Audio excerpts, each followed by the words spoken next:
Ceci est un livre audio autogénéré par Google. Avant-propos de l'auteur. Cet ouvrage présente une étude soutenue en octobre 1997 dans le cadre d'une maîtrise en arts et sciences de l'art, réalisée sous la direction de Madame Geneviève Clancy et Monsieur Costin Niereanu, à l'Université Paris 1 Panthéon-Sorbonne. Il va de soi que ma recherche a depuis parcouru un long chemin, qui m'a mené à des conclusions souvent plus nuancées et parfois totalement différentes. Je n'ai cependant effectué sur le texte que très peu de corrections, la plupart de style et non de contenu. Car il m'a semblé plus honnête de respecter ce cheminement. La genèse de ce texte se situe en Andalousie, au cœur même des Espagnes. Entre Granada et Jimena de la Frontera, là où cette culture trine que nous abordons ici est palpable, rayonne encore de chaque pierre. Depuis la frontière mouvante qui se déplaçait selon les victoires des uns et les défaites des autres. Cette histoire que l'on peut lire encore aujourd'hui dans les noms mêmes des villages. Je pensais à ce moment-là que tout ce qui se jouait dans l'actualité politique mondiale était déjà parfaitement lisible dans cette vieille histoire d'Al-Andalus et de la Reconquête. En fait, je le crois encore, mais il semble si naïf d'avoir foi en l'utilité d'une histoire. C'est pourquoi je dédie cette modeste réflexion aux poètes. Eux qui savent surprendre la lumière angélique là où elle se cache et seuls en habillent notre monde de beauté. Paris, 2008. Introduction. Brève introduction à l'Espagne du Moyen Âge et à la miniature mozarabe. Parler d'une Espagne des trois cultures pour désigner l'Espagne du Moyen Âge se justifie par la coexistence de trois grandes communautés, celle des trois religions du livre, desquelles la péninsule fut l'hôte à partir de l'an 711, date de l'entrée des troupes arabo-musulmanes et de l'islam en Andalousie et en territoire espagnol, territoire qu'ils domineront jusqu'au Xe siècle. Le judaïsme et le christianisme y étaient respectivement apparus au IIIe et IVe siècle. Cette coexistence s'effectua tant sur le plan social qu'au niveau de la pensée, voire du pouvoir, et fut, contrairement à la vision idéalisée qu'on en donne aujourd'hui, plus ou moins houleuse selon les périodes. En fait, dès le début du Vieux siècle, la reconquête des chrétiens à l'encontre du pouvoir arabo-berbère s'organisa depuis les Asturies, et ce dernier commença réellement à s'affaiblir à la chute du califat de Cordoue en 1031. Comme témoin significatif de cette charnière culturelle se développa, entre les 8e et 11e siècles, la peinture dite mozarabe, en référence à ces auteurs chrétiens arabisés vivant sous la domination musulmane. Le manuscrit abordé par cette étude date de 975. Il s'agit du Beatus de Gérone, un exemple particulièrement éclatant de l'art mozarabe qui nous permettra de l'approcher de façon concrète, précise et cohérente. Il va de soi que cette étude ne pourra se faire sans une approche du contexte politique, social et philosophique de la période historique dans laquelle s'inscrit le manuscrit. Il s'agira en outre de mettre en évidence la formalisation des concepts alors diffusés, l'expression de certaines croyances à travers l'image. Une esthétique. Une science qui traite de la beauté et de la théorie fondamentale et philosophique de l'art. Est-ce bien là tout ce que suppose une esthétique ? La question que pose cette définition rapide réside en grande partie dans ces termes, la théorie fondamentale et philosophique. Qu'est-ce que la théorie fondamentale et philosophique de l'art ? Pour nous aider à formuler une hypothèse, partons d'un exemple simple. Nous nous trouvons face à un tableau, et avant même d'en avoir lu le nom de l'auteur ou le titre, nous savons que c'est un tableau allemand. Car quelque chose qui procède d'un ou de plusieurs détails formels nous semble caractéristique des œuvres allemandes.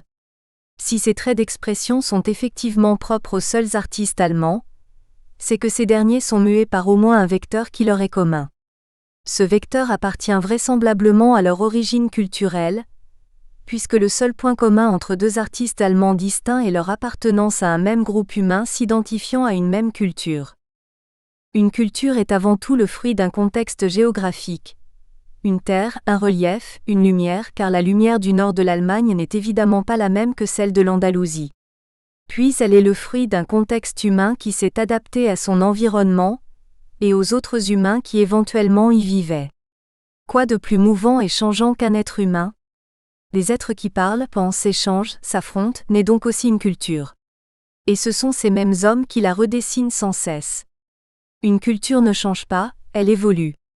C'est pourquoi elle est toujours à envisager, dans sa continuité. C'est cette continuité qui nous fait dire « ce tableau est allemand ». C'est cette continuité également qui entre forcément en ligne de compte dans la détermination par l'artiste d'une expression, que cela soit conscient ou non de sa part. C'est là une acceptation du terme esthétique, qui désigne justement entre autres l'ensemble formel que sont différentes expressions procédant d'un même berceau culturel ou d'une même philosophie, sachant qu'une même pensée, véhiculée par l'homme, peut exister dans diverses aires culturelles. La définition d'une esthétique est donc un procédé complexe car il exige la définition de tous les facteurs, en tout cas les plus importants, qui ont concouru à l'émergence de telle ou telle esthétique. Ce travail, cette discipline, que nous dénommons aussi esthétique, examine les éléments contextuels, tant sur le plan de la pensée qu'au niveau événementiel, fondateur de l'iconographie et artisan de l'iconologie qui peut se révéler maîtresse de l'iconographie. D'où l'importance de l'histoire et de la sociologie comme outil de recherche sur une esthétique donnée. Nous approchons là, semble-t-il, la théorie fondamentale et philosophique de l'art, l'aboutissement d'une réflexion qui aura donné lieu à force d'hypothèses relatives au pourquoi de la création artistique. Demeure cependant un mystère de taille, la beauté. Des facteurs contextuels peuvent certes donner lieu à une analyse scientifique, pour reprendre le terme de la définition qui ouvre notre réflexion.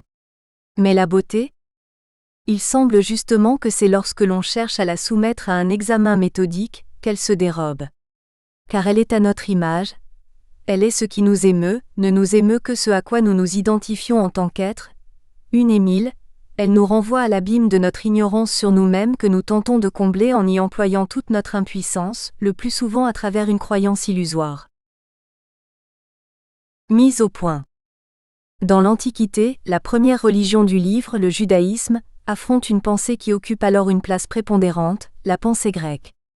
Deux perspectives, deux conceptions de l'existence qui vont s'opposer jusqu'à ce qu'elles se rencontrent enfin, à la veille du Moyen-Âge, à Byzance, après que Rome eut au bout du compte renié ses dieux païens hérités des Grecs, pour adopter comme religion d'État le christianisme, embrassant ainsi une nouvelle tradition d'ascendance judaïque.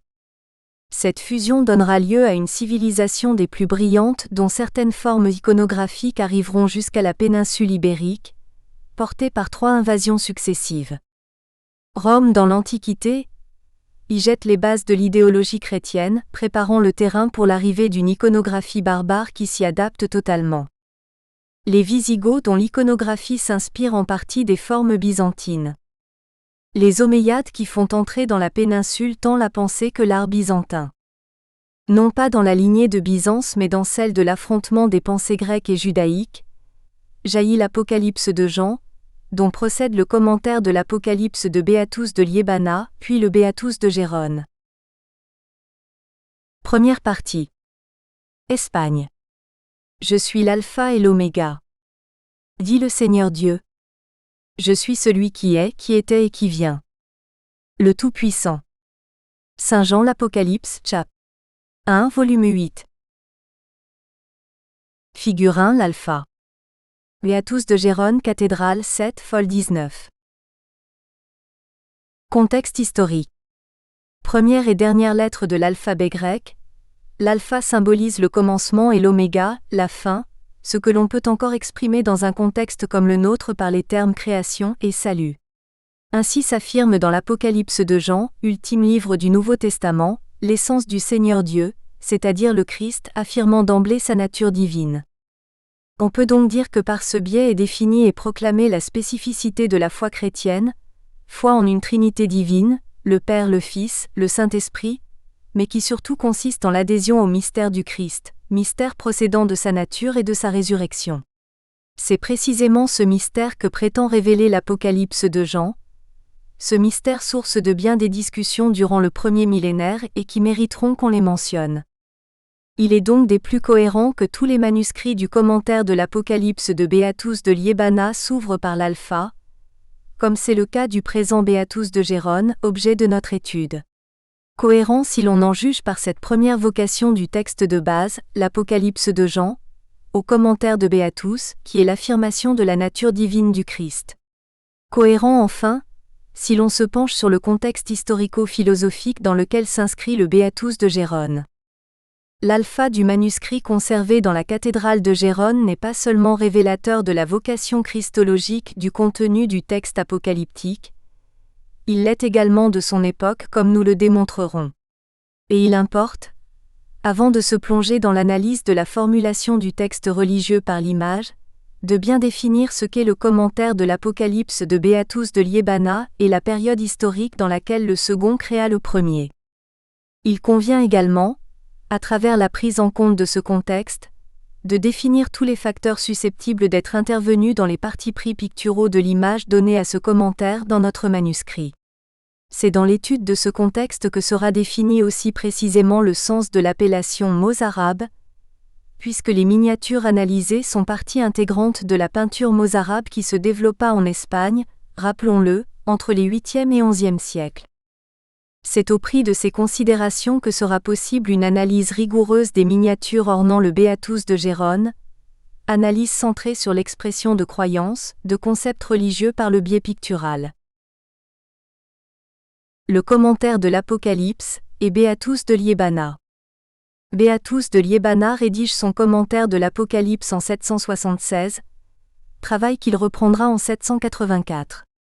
Ce commentaire procède de l'Apocalypse de Jean, écrite à la fin du 1er siècle après Jésus-Christ, dernier livre de la Bible, et il réactualise les écrits apocalyptiques de Jean.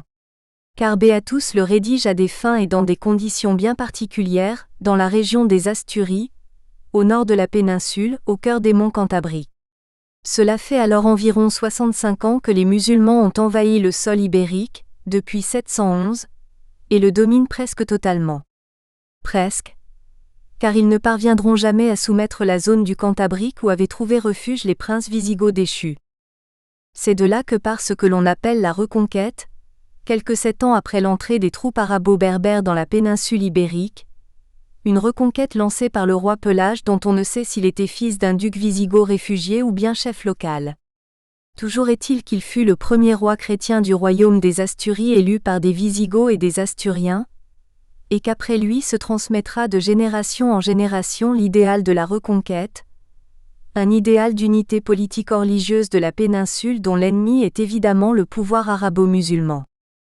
Pour bien saisir l'enjeu que la reconquête représentait pour ses protagonistes, ainsi que celui qu'elle représente quant à ce que ces concepts ont déterminé dans la pensée médiévale en Espagne, il est indispensable de rappeler le rôle clé des Wisigoths dans la péninsule. Une vocation d'unité. C'est en 507 que ce peuple, germain d'origine, s'installe dans la péninsule ibérique.